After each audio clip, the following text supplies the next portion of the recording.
Hi friends, welcome to Hadi's kitchen. ಬನ್ನಿ friends, ಇವತ್ತಿನ ವಿಡಿಯೋದಲ್ಲಿ ಒಂದು ಸೂಪರ್ ಆಗಿರೋ ಮಾವಿನ ಹಣ್ಣಿನ ಗೊಜ್ಜನ್ನ ಮಾಡ್ತಾ ಇದ್ದೀನಿ.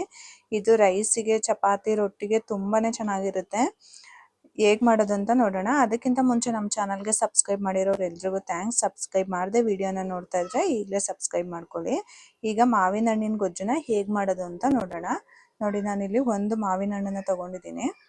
ಮಾವಿನ ಹಣ್ಣನ್ನು ತೊಳೆದು ಈ ಥರ ನೀಟಾಗಿ ಕಟ್ ಮಾಡ್ಕೊಳ್ಳಿ. ಕೆಲವರೆಲ್ಲ ಮಾಡೋದು ಹುಂಡೆ ಮಾವಿನ ಹಣ್ಣು ಸಿಪ್ಪೆ ತೆಗೆದ್ಬಿಟ್ಟು ಫುಲ್ಲು ಮಾವಿನ ಹಣ್ಣನ್ನೇ ಹಾಕ್ಬಿಟ್ಟು ಮಾಡ್ತಾರೆ. ನಾನಿಲ್ಲಿ ಮಾವಿನ ಹಣ್ಣನ್ನ ಕಟ್ ಮಾಡ್ಕೊಂಡು ಒಳಗಿನ ಪಲ್ಪ್ ಅಷ್ಟೇ ತೆಕ್ಕೊತಾ ಇದ್ದೀನಿ, ಸಿಪ್ಪೆ ಎಲ್ಲ ತೆಗೆದ್ಬಿಟ್ಟು. ನೋಡಿ, ಈ ಥರ ದಪ್ಪ ದಪ್ಪದಾಗೇನೆ ಕಟ್ ಮಾಡ್ಕೊಳ್ಳಿ.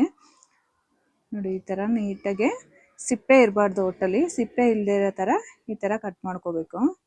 ನೋಡಿ, ತೋರಿಸ್ತಾ ಇದ್ದೀನಲ್ಲ, ಈ ಥರ ಕಟ್ ಮಾಡ್ಕೊಳ್ಳಿ. ಕೆಲವರೆಲ್ಲ ವಾಟೆ ಸಮೇತ ಹಾಗೇನೆ ಸಿಪ್ಪೆ ತೆಗೆದ್ಬಿಟ್ಟು ವಾಟೆ ಸಮೇತನೇ ಹಾಕ್ತಾರೆ. ನಾನು ಕೆಲವೊಂದು ಮಾವಿನಕಾಯಲ್ಲಿ ವಾಟೆನಲ್ಲೆಲ್ಲ ಹುಳ ಇರುತ್ತೆ, ಹಾಗಾಗಿ ನಾನು ವಾಟೆ ಸಮೇತ ಹಾಕ್ತಾ ಇಲ್ಲ ಮಾವಿನಕಾಯಿನ. ಈ ಥರ ಪಲ್ಪ್ ಅಷ್ಟೇ ತೆಕ್ಕೊಂಡೆ ಹಾಕೊತಾ ಇದ್ದೀನಿ. ನೋಡಿ, ಆಮೇಲೆ ತೆಕ್ಕೊಂಡಾದ್ಮೇಲೆ ಈ ಥರ ಸಿಪ್ಪೆನಲ್ಲಿ ಇರುತ್ತೆ ಹಣ್ಣು. ಈ ಥರ ಚಾಕುನಲ್ಲಿ ನೀಟಾಗಿ ಹೆರ್ಕೊಂಡ್ರೆ ಹಣ್ಣು ಬರುತ್ತೆ. ನೋಡಿ, ಈ ಥರ ನೀಟಾಗಿ ಚಾಕುನಲ್ಲಿ ಅಥವಾ ಚಾಕು ಅಥವಾ ಸ್ಪೂನು ಯಾವುದ್ರಲ್ಲಾದ್ರೂ ಈ ಥರ ನೀಟಾಗಿ ಹಣ್ಣೆಲ್ಲ ನೀಟಾಗಿ ತೆಕ್ಕೋಬೇಕು. ನಾನು ಮಾಡ್ತಾ ಇರೋದು ಒಂದು 3 ಜನಕ್ಕೆ ಆಗೋವಷ್ಟು ಮಾಡ್ತಾ ಇದ್ದೀನಿ. ನೀವು ಎಷ್ಟು ಜನಕ್ಕೆ ಮಾಡ್ತೀರಾ ಅದ್ರ ಮೇಲೆ ಮಾವಿನ ಹಣ್ಣನ್ನ ಹಾಕೊಳ್ಳಿ. ನಾನಿಲ್ಲಿ ಒಂದು ಮಾವಿನ ಹಣ್ಣಷ್ಟು ತಗೊಂಡಿದ್ದೀನಿ ದಪ್ಪದು. ನಾನಿಲ್ಲಿ ಒಂದು 5 ಬ್ಯಾಡಗಿ ಮೆಣಸಿನ್ಕಾಯಿ, 3 ಗುಂಟೂರು, ಸಾಸಿವೆ, ಮೆಂತ್ಯ, ಕಾಳು ಮೆಣಸು, ಮತ್ತು ಚಿಟಿಕೆ ಒಂದೇ ಒಂಚೂರು ಹುಣಸೆಹಣ್ಣು, ಬೆಳ್ಳುಳ್ಳಿ, ಕರಿಬೇವು, ಅರ್ಧ ಈರುಳ್ಳಿ, ಜೀರಿಗೆ ಮತ್ತು ಧನ್ಯನ ತಗೊಂಡಿದ್ದೀನಿ. ಇದೆಲ್ಲದನ್ನು ನೀವು ಡ್ರೈ ಫ್ರೈ ಬೇಕಾದ್ರೂ ಮಾಡ್ಕೋಬೋದು, ಸ್ವಲ್ಪ ಎಣ್ಣೆ ಹಾಕೊಂಡು ಬೇಕಾದ್ರೂ ಫ್ರೈ ಮಾಡ್ಕೋಬೋದು. ನೋಡಿ, ಎಲ್ಲನೂ ನಾನು ಒಂದೇ ಸಲನೇ ಹಾಕೊತಾ ಇದ್ದೀನಿ ಹುರ್ಕೊಳ್ಳೋಕ್ಕೆ. ನೀವು ಬೇಕಾದ್ರೆ ಸಪ್ರೇಟಾಗಿ ಒಂದೊಂದನ್ನೇ ಕೂಡ ಸಪ್ರೇಟಾಗಿ ಹುರ್ಕೋಬೋದು. ನಾನು ಎಲ್ಲ ಒಟ್ಟಿಗೆ ಹಾಕೊಂಡು ಹುರ್ಕೊತಾ ಇದ್ದೀನಿ. ನೀವು ಬಾಣಲಿಲಿ ಬೇಕಾದ್ರೂ ಹುರ್ಕೋಬೋದು. ನಾನಿಲ್ಲಿ ಯಾವ ಪಾತ್ರೆನಲ್ಲಿ ಗೊಜ್ಜು ಮಾಡ್ತಾ ಇದ್ದೀನಿ ಅದೇ ಪಾತ್ರೆಯಲ್ಲೇ ಫಸ್ಟಿಗೆ ಹುರ್ಕೊತಾ ಇದ್ದೀನಿ. ನೋಡಿ, ಎಲ್ಲ ಈ ಥರ ಮೀಡಿಯಮ್ ಫ್ಲೇಮಲ್ಲಿ ಇಟ್ಕೊಂಡು ಫ್ರೈ ಮಾಡ್ಕೋಬೇಕು. ಚೆನ್ನಾಗಿ ಸ್ವಲ್ಪ ಆ ಕಾಳುಗಳೆಲ್ಲ ಚೆನ್ನಾಗಿ ಫ್ರೈ ಆಗಬೇಕು, ಅಲ್ಲಿವರೆಗೂ ಚೆನ್ನಾಗಿ ನಿಧಾನಕ್ಕೆ ಫ್ರೈ ಮಾಡ್ಕೋಬೇಕು. ನೀವು ಈ ಥರ ಮಿಕ್ಸ್ ಮಾಡ್ತಾನೆ ಇರಬೇಕು, ಇಲ್ಲ ಅಂದರೆ ಸೀದ್ ಬಿಡ್ತವೆ ಸಾಸಿವೆ ಇದೆಲ್ಲ. ಈ ಥರ ಚೆನ್ನಾಗಿ ತಿರುಗಿಸ್ಕೊಂಡು ನಿಧಾನಕ್ಕೆ ಫ್ರೈ ಮಾಡ್ಕೊಳ್ಳಿ. ಬೇಕಾದರೆ ಸ್ವಲ್ಪ ಎಣ್ಣೆನೂ ಹಾಕೊಂಡು ಕೂಡ ನೀವು ಫ್ರೈ ಮಾಡ್ಕೋಬೋದು.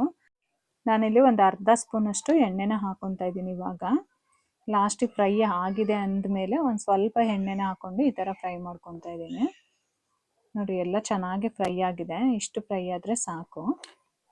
ಫ್ರೈ ಮಾಡಿ ಆದಮೇಲೆ ಒಂದು ಚಿಕ್ಕ ಮಿಕ್ಸಿ ಜಾರಿಗೆ ಹಾಕೊಂಡು ಇದನ್ನು ನೀರು ಹಾಕೊಂಡೇ ರುಬ್ಕೋಬೇಕು. ಪೌಡ್ರ್ ಥರ ಏನು ರುಬ್ಬೋದೇನು ಬೇಡ, ನೀರು ಹಾಕೊಂಡೇ ನುಣ್ಣಗೆ ರುಬ್ಕೋಬೇಕು, ತರಿ ತರಿಯಾಗೂ ಇರಬಾರ್ದು. ರುಬ್ಕೊಂಡು ಆದಮೇಲೆ ನಾನು ಫ್ರೈ ಮಾಡ್ಕೊಂಡಿದ್ನಲ್ಲ ಅದೇ ಪಾತ್ರೆಗೆ ಒಂದು 2 ಸ್ಪೂನಷ್ಟು ಎಣ್ಣೆನ ಹಾಕೊತಾ ಇದ್ದೀನಿ. 2 ಸ್ಪೂನ್ ಎಣ್ಣೆ ಹಾಕ್ಕೊಂಡು ಎಣ್ಣೆ ಕಾಯ್ದ್ಮೇಲೆ ಒಂದು ಅರ್ಧ ಸ್ಪೂನಷ್ಟು ಸಾಸಿವೆನ ಹಾಕೊತಾ ಇದ್ದೀನಿ. ಸಾಸಿವೆ ಸ್ವಲ್ಪ ಚಟಪಟ ಅಂತ ಸಿಡಿದ್ಮೇಲೆ ಕರಿಬೇವಿನ ಸೊಪ್ಪನ್ನು ಹಾಕೊತಾ ಇದ್ದೀನಿ. ನೋಡಿ, ಕರಿಬೇವು ಚೆನ್ನಾಗಿ ಫ್ರೈ ಆಗಬೇಕು. ನೀವು ಬೇಕಾದ್ರೆ ಒಗ್ಗರಣೆಗೆ ಈರುಳ್ಳಿ ಮತ್ತು ಬೆಳ್ಳುಳ್ಳಿನೂ ಕೂಡ ಯೂಸ್ ಮಾಡ್ಬೋದು, ನಾನೇನು ಯೂಸ್ ಮಾಡಿಲ್ಲ. ಮತ್ತು ಒಂದು ಬ್ಯಾಡಗಿ ಮೆಣಸಿನ್ಕಾಯಿನ ಒಗ್ಗರಣೆಗೆ ಹಾಕೊತಾ ಇದ್ದೀನಿ. ಇದೆಲ್ಲ ಚೆನ್ನಾಗಿ ಫ್ರೈ ಆದಮೇಲೆ ನಾವು ಕಟ್ ಮಾಡಿ ಇಟ್ಕೊಂಡಿರೋ ಅಂಥ ಮಾವಿನ ಹಣ್ಣನ್ನು ಹಾಕೊಳ್ಳೋಣ. ನೋಡಿ, ನಾನು ಈ ಥರ ದೊಡ್ಡ ದೊಡ್ಡ ಪೀಸಾಗಿ ಮಾವಿನ ಹಣ್ಣನ್ನು ಕಟ್ ಮಾಡ್ಕೊಂಡಿದ್ದೆ. ಒಗ್ಗರಣೆಯಲ್ಲೇ ಒಂದು 2-3 ನಿಮಿಷ ಮಾವಿನ ಹಣ್ಣನ್ನು ಚೆನ್ನಾಗಿ ಫ್ರೈ ಮಾಡ್ಕೋಬೇಕು. ನೋಡಿ, ಈ ಥರ ನೀಟಾಗಿ ಚೆನ್ನಾಗಿ ಫ್ರೈ ಮಾಡಿಕೊಂಡ್ರೆ ಟೇಸ್ಟು ಕೂಡ ತುಂಬ ಚೆನ್ನಾಗಿ ಬರುತ್ತೆ. ನೋಡಿ, ಇಷ್ಟು ಫ್ರೈ ಆದರೆ ಸಾಕು. ಈಗ ಆವಾಗಲೇ ಹುರಿದು ರುಬ್ಕೊಂಡಿರೋ ಅಂಥ ಮಸಾಲೆನ ಹಾಕೊಳ್ಳೋಣ. ನೋಡಿ, ಆವಾಗಲೇ ನಾವು ಇದನ್ನೆಲ್ಲ ಹುರ್ಕೊಂಡು ಪೌಡ್ರ್ ಮಾಡಿ ಇಟ್ಕೊಂಡಿದ್ವಲ್ಲ, ಪೌಡ್ರ್ ಅಂದರೆ ನೀರು ಹಾಕ್ಕೊಂಡೇ ರುಬ್ಕೊಂಡಿದ್ದೆ ನಾನು. ಆ ಮಸಾಲೆನ ಸೇರಿಸ್ಕೊಳ್ಳೋಣ. ಇದು ಚೆನ್ನಾಗಿ ಒಂದು 5-10 ನಿಮಿಷ ಬೇಯಬೇಕು. ಚೆನ್ನಾಗಿ ಆ ಖಾರದ ಹಸಿ ವಾಸನೆ ಎಲ್ಲ ಹೋಗೋವರೆಗೂ ಚೆನ್ನಾಗಿ ಕುದಿಸ್ಕೋಬೇಕು. ನಿಮಗೆ ನೋಡಿ ಎಷ್ಟು ತಿಕ್ನೆಸ್ ಬೇಕು, ಸಾಂಬಾರು ಥರ ನೀವು ತೆಳ್ಳಗಾದ್ರೂ ಮಾಡ್ಕೋಬೋದು ಅಥವಾ ಗೊಜ್ಜು ಥರನಾದರೂ ಮಾಡ್ಕೋಬೋದು. ನೋಡ್ಕೊಂಡು ನಿಮಗೆ ಎಷ್ಟು ಬೇಕೋ ಅಷ್ಟು ನೀರನ್ನು ಹಾಕ್ಕೊಳ್ಳಿ. ನಾನಿಲ್ಲಿ ಸಾಂಬಾರು ಥರ ಮಾಡ್ತಾ ಇಲ್ಲ, ಗೊಜ್ಜು ಥರ ಗಟ್ಟಿಗೆ ಮಾಡ್ತಾ ಇದ್ದೀನಿ. ನೋಡಿ, ಈ ಥರ ಸ್ವಲ್ಪ ಗಟ್ಟಿಗೆ ಮಾಡ್ಕೊತಾ ಇದ್ದೀನಿ. ನಾನು ರೈಸಿಗೆ ಮಾಡ್ತಾ ಇದ್ದೀನಿ. ರೈಸಿಗೂ ಬಿಸಿ ಬಿಸಿ ಅನ್ನಕ್ಕಂತೂ ತುಂಬಾ ಚೆನ್ನಾಗಿರುತ್ತೆ. ತುಪ್ಪ ಹಾಕೊಂಡು ಬಿಸಿ ಬಿಸಿ ಅನ್ನಕ್ಕೆ ತಿಂತಾ ಇದ್ರೆ ಹೊಟ್ಟೆ ತುಂಬಿದ್ರೂ ಇನ್ನೂ 1-2 ತುತ್ತು ತಿನ್ನೋಣ ಅನ್ನೋಷ್ಟು ರುಚಿಯಾಗಿರುತ್ತೆ. ನೋಡಿ ಇಷ್ಟು ತಿಕ್ನೆಸ್ಸಲ್ಲಿ ಮಾಡಿಕೊಂಡ್ರೆ ಸಾಕು ನೀವು ಗೊಜ್ಜಾದರೆ. ಸಾಂಬಾರಾದರೆ ಇನ್ನೂ ಸ್ವಲ್ಪ ನೀರನ್ನ ಸೇರಿಸ್ಕೋಬೋದು. ರುಚಿಗೆ ತಕ್ಕಷ್ಟು ಉಪ್ಪು ಹಾಕೊಳ್ಳಿ. ಉಪ್ಪು ಹಾಕ್ಕೊಂಡು ಒಂದು 5ರಿಂದ 10 ನಿಮಿಷ ಮೀಡಿಯಮ್ ಫ್ಲೇಮಲ್ಲಿ ಚೆನ್ನಾಗಿ ಬೇಯಿಸ್ಕೋಬೇಕು.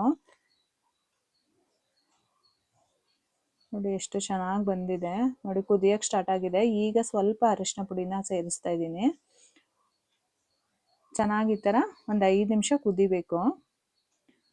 ಇದು ರೊಟ್ಟಿ ಚಪಾತಿಗೂ ಕೂಡ ತುಂಬಾ ಚೆನ್ನಾಗಿರುತ್ತೆ. ನನಗಂತೂ ರೊಟ್ಟಿ ಚಪಾತಿಗಿಂತನೂ ರೈಸಿಗೆ ತುಂಬಾ ಇಷ್ಟ ಈ ಗೊಜ್ಜು.